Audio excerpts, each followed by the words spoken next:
Damn it. ఏంటిటా కుండబద్దలు కొడతా అట్ట. నమస్కారం, కుండబద్దల ప్రేక్షకులకి స్వాగతం. మాజీ ఇంటెలిజెన్స్ చీఫ్ ఏబి వెంకటేశ్వరరావు గారు కొత్తగా ఒక రాజకీయ పార్టీ పెట్టబోతున్నారనే ఒక సమాచారం అయితే ఇప్పుడు బాగా చర్చకు తావుతీసింది. నిన్న విజయవాడలో జరిగిన సిద్ధార్థ కాలేజీలో జరిగిన ఈ సంక్రాంతి ఆత్మీయ సమ్మేళనం ఈ సందర్భంగా ఆయన ఈ విషయాన్ని ప్రకటించారు.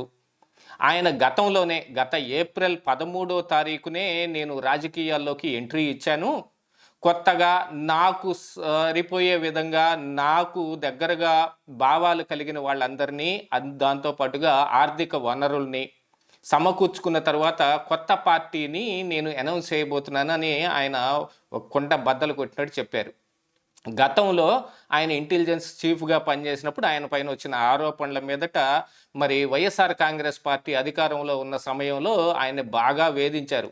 అప్పట్లోనే ఈ కుల సమీకరణాలు ఇవన్నీ కూడా తెరపైకి వచ్చాయి. ఎందుకంటే గతంలో మరి కరోనా వచ్చిన సమయంలో అలాగని నిమ్మగడ్డ రమేష్ కుమార్ని కూడా వేధించటం, ఆయన పైన మరోవైపు ఏబి వెంకటేశ్వరరావు గారి పైన కూడా అప్పుడు ప్రభుత్వంలో ఉన్న జగన్మోహన్ రెడ్డి కక్షాపూరితంగా వ్యవహరించారు.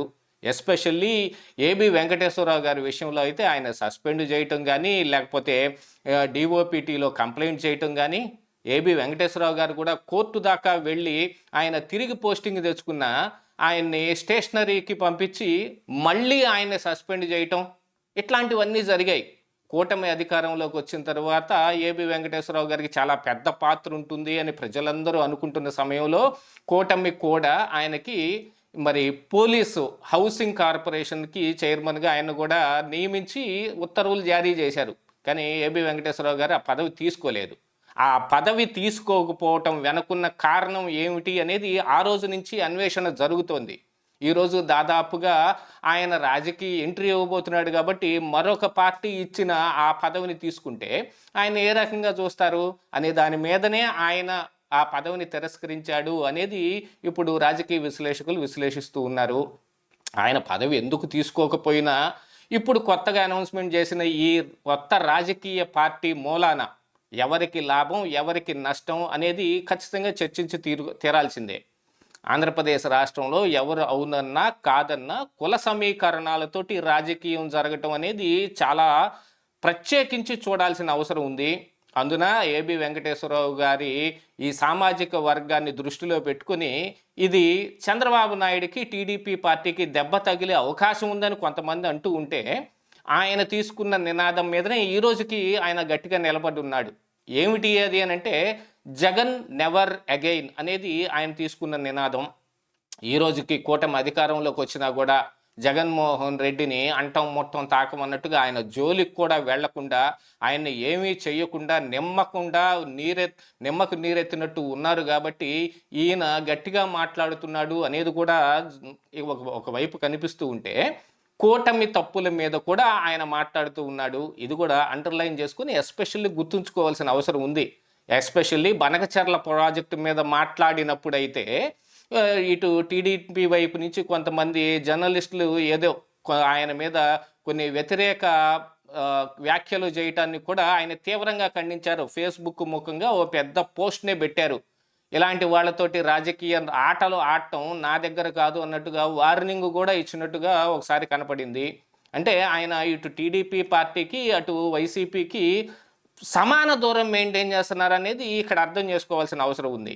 మరి ఇప్పుడు కొత్తగా రాజకీయ పార్టీ పెట్టి ఆయన ఆర్థిక వనరులను కానీ ఆయన భావాలకు దగ్గరగా ఉండే వాళ్ళని కానీ ఎవరిని పోగేయగలుగుతాడు? ఈ ఆంధ్రప్రదేశ్ రాష్ట్రంలో మరి ఉన్న అనేక కులాల్లో నుంచి ఎంతమంది ఆయనకి సపోర్టివ్గా వచ్చే అవకాశం ఉంది?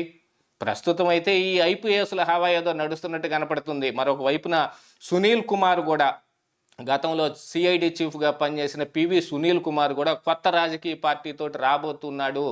ఆయన చేసిన కొన్ని వ్యాఖ్యల మూలంగా కూడా మనకు అర్థమవుతుంది ఏమిటంటే ఈ కాపు సామాజిక వర్గం, దళితులు కలిసి ఒక రాజకీయ పార్టీని ఏర్పాటు చేసుకుంటే దళితులకి డిప్యూటీ సీఎం తీసుకుని కాపులకి సీఎం ఇచ్చే అవకాశం ఉంది అన్నట్టుగా ఆయన కొన్ని వ్యాఖ్యలు చేశాడు. ఆ సమయంలో పవన్ కళ్యాణ్ని టార్గెట్ చేస్తున్నట్టుగాను, జనసేనని ఇరుకును పెట్టడానికి చేసినట్టుగా భావిస్తూ ఉన్నారు. మరి ఇప్పుడు కొత్తగా ఏబి వెంకటేశ్వరరావు గారు కూడా ఒక రాజకీయ పార్టీతోటి మరి ప్రజల ముందుకు వస్తే ఎవరికి ఎక్కువ నష్టం అనేది కూడా ఇక్కడ చర్చించి తీరాల్సిందే. ఇందులో జగన్మోహన్ రెడ్డి మీద నిన్న ఆయన మళ్ళీ పాత పద్ధతిలోనే జగన్ నెవర్ అగైన్ అనే రూపంలోనే ఆయన మాట్లాడుతూ ఉన్నారు. దాదాపుగా అసలు జగన్మోహన్ రెడ్డిని ఇలా వదిలేయటం అంటే పాముకు పాలు పోసినట్టే అనేది కూడా ఆయన ఎస్పెషల్లీ ఇక్కడ నొక్కి ఒక్కాణించారు. దాంతో కూడా జగన్మోహన్ రెడ్డి ఉన్న అభిప్రాయాలు ఏ రకంగా ఉంటాయి, ఆయనకి స్కిజోఫీనియా లాంటి మానసిక రోగం కూడా ఉండొచ్చు అనేది అని కూడా ఆయన చెప్పారు. జగన్మోహన్ రెడ్డికి పిచ్చి లేసినప్పుడల్లా వచ్చి ఇక్కడ ఒక ప్రెస్ మీట్ పెడతాడు, ఆయనకి ఆరోగ్యం ఇదంతా బాగున్న సమయంలో వెళ్ళి బెంగళూరులో కూర్చుంటాడు లాంటి విమర్శనాత్మకంగా కూడా మాట్లాడారు. అంటే ఇటు టీడీపీ పార్టీని గట్టిగా విమర్శించకపోయినప్పటికీ ప్రస్తుతం కూటమి విధానాలను మాత్రం కొంచెం ఆయన దుయ్యపట్టినట్టుగానే కనపడుతోంది. ఎందుకంటే ఎస్పెషల్లీ బీజేపీని ఆయన ఏమైనా టార్గెట్ చేస్తున్నారా అంటే, కేంద్రంలో అధికారంలో ఉన్న ఈ బీజేపీ పార్టీతోటి ఇటు టీడీపీకి జనసేనకు కూడా నష్టం ఉంది అని ఆయన బహిరంగంగా ప్రకటించకపోయినప్పటికీ ఇన్నర్ ఫీలింగ్ అదే అయ్యుండొచ్చు అనేది కూడా కనపడుతోంది. ఎందుకంటే జాతీయ స్థాయి రాజకీయాల గురించి మాట్లాడుతూ ఆయన అమెరికా లాంటి పెద్ద పెద్ద దేశాలు, చిన్న దేశాల మీద యుద్ధాలు ప్రకటిస్తూ ఉంటే, మొన్ననే వెనుజులా అధ్యక్షుడు మొదురోని అరెస్ట్ చేసిన విషయం కూడా చూసాం మనం. అలాగా చిన్న దేశాల మీద వాళ్ళు దండెత్తి వెళ్తుంటే భారత్ చాలా జాగ్రత్తగా ఉండాల్సిన అవసరం ఉంది. అంటే కేంద్రంలో అధికారంలో ఉన్న బీజేపీ అమెరికా, ట్రంప్ ఈ విధానాలకి తలొగ్గిపోకుండా ఉండాలి. కాకపోతే ఇప్పుడు మోడీ విధానం కూడా కొంచెం తలగ్గినట్టుగానే కనిపిస్తుంది. రష్యా నుంచి చమురుకునే విషయంలో వాళ్ళు కూడా వెనకడుగు వేస్తున్నారు అన్నట్టుగా కూడా ఆయన ఇంటర్నల్గా మాట్లాడిన మాటల ప్రకారంగా కొంత కనపడుతుందనేది కూడా కొంతమంది విశ్లేషిస్తూ ఉన్నారు. యాతావాత ఇప్పుడు రాజకీయ పార్టీ కొత్తగా వస్తే ఆంధ్రప్రదేశ్ రాష్ట్రంలో ఏమంత ప్రభావితం చూపిస్తుంది? ఆల్రెడీ ఇక్కడ రెండే పార్టీలు సీఎం సీటును క్లెయిమ్ చేయగలిగే విధంగా కనపడుతున్నాయి. ఒకటి టీడీపీ అయితే రెండోది వైఎస్ఆర్ కాంగ్రెస్ పార్టీయే. జనసేన కూడా మూడో పార్టీగానే ఉంది. సొంతగా పోటీ చేస్తే దాదాపుగా సీఎం సీటుకి వాళ్ళు క్లెయిమ్ చేసే ఇది లేదనేది కూడా కనపడుతున్న సమయంలోనే పవన్ కళ్యాణ్ మాత్రం తాను ఈ కూటమిలో 15 సంవత్సరాల పాటు కలిసికట్టుగా ఉంటాం, రాష్ట్రాన్ని అభివృద్ధి చేసిందాక మేము నిద్రపోం అని చెబుతూ ఉంటే, అంటే కూటమి వైపుగా జనసేన పార్టీ ఫిక్స్ అయిపోయినట్టుగా కనపడుతోంది.